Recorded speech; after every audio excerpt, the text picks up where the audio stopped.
Core of Dreams. Hey guys, what's going on? So this is a minor update to the animation that I've been working on so far. As you can see, I have a cave, but I've been sitting out for like the last 3 weeks just because I got frustrated with Blender. I'm not sure what was going on, but when I saved, I would move an object or objects and then save the file and then exit out. And when I get back, when I open Blender back up and open up the project, it'd be like I didn't move the object at all. Walked away for 3 weeks, came back, and after a while with messing with it, somehow it just started working again. Everything it would I moved the object, save it, open it back up, and it would be moved. I was like, okay, fine, I'm good with that. Um, Shoot, I would open up a new project, transfer everything that you see right here over, and I would still get the same thing. I would still get the same problems. So I don't know what fixed it, but I'm good with that. I'm good with it not messing up anymore. It might have been, actually, it might have been this right here. I think that's what it was, because this might have been it. This might have been, I didn't notice, I didn't even know I had clicked that. I think I was, shortcut is shift tab. Okay, so I might have done that. Okay, so I might have pressed shift tab, and that might have been the problem, because I was trying, at the time I was animating, I was doing activating the shortcut for the fly mode, or fly/walk mode.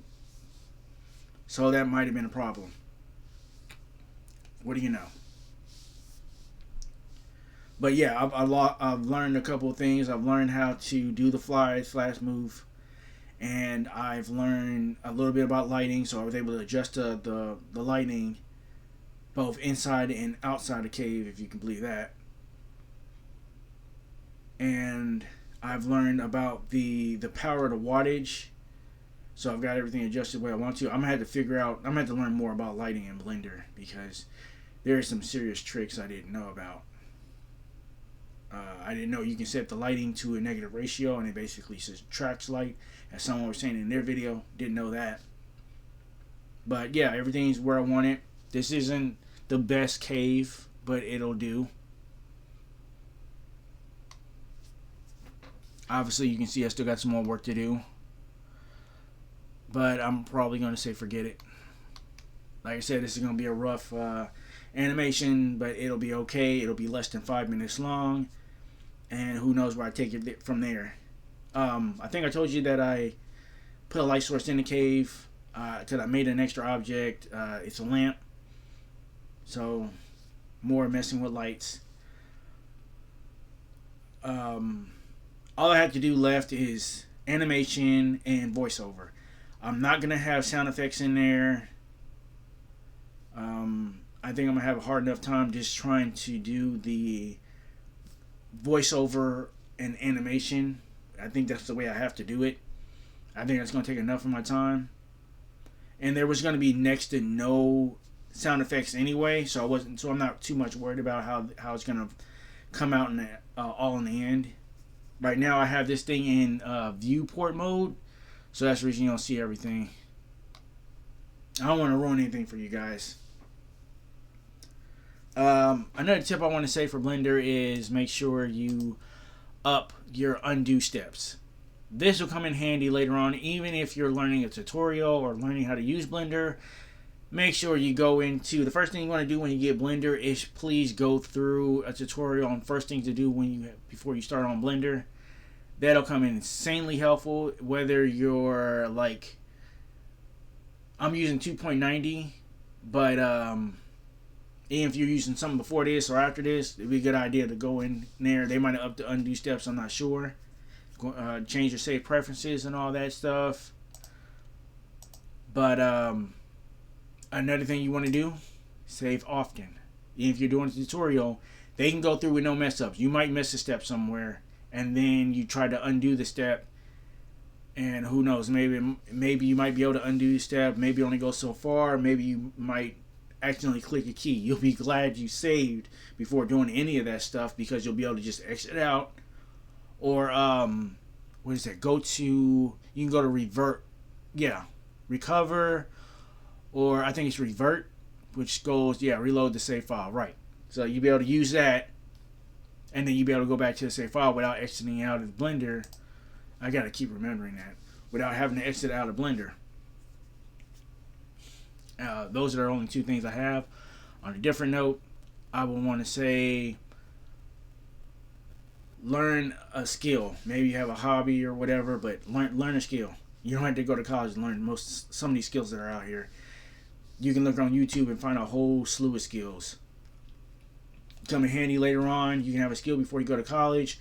Maybe you have a skill you learned and you want to see what college has to offer. Maybe they can teach you more in depth.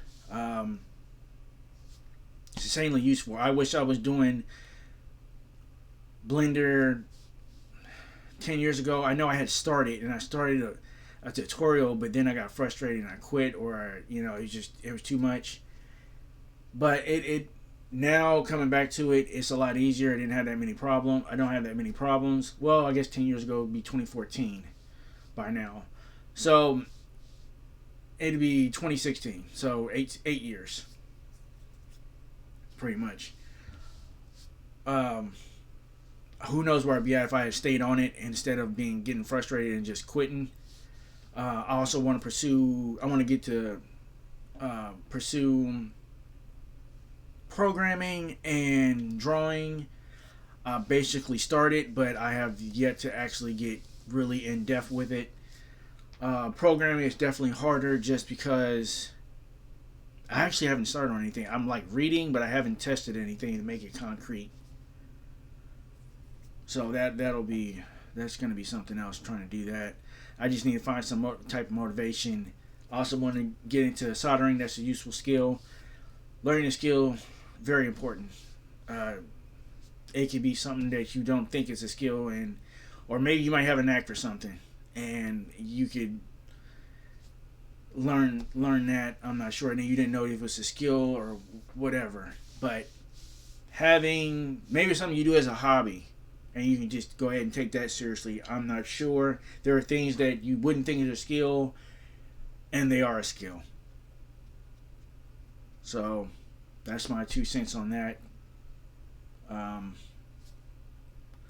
just want to encourage people to do something. That way you don't look back on it like, I had all that time. I could have learned this. I could have made different choices, and I could have. Who knows where you would be. I'm learning this because it is a skill. I'm doing this because I plan on I want to make a 3D video game. It's going to be super short, but it'd be fine. On top of that, the skills underneath the things I'm learning right now, if I decide to do a video game and then modeling or animation doesn't suit me, I can just go ahead and go and try out programming and drawing and see where that is. I can, with what I'm doing right now, I think I did a tutorial with Blender Guru's chair. I kind of learned to model off of a picture, so that's going to be awesome to be able to maybe draw something and then put it on the computer and then be able to model my character. I think it'll come in very handy. Even if I don't pursue like animation or whatever, just having a still motion pick or whatever, it'll look great. I'll be proud of it. You can't be held up on when you're learning stuff. You can't be held up on how much more you have to learn, because it might not be that much. You have to be focused on right now and how far you've come from the start. But that's it. That's my 2 cents on the whole thing. Until next time, thank you for watching. Thank you for listening. Later.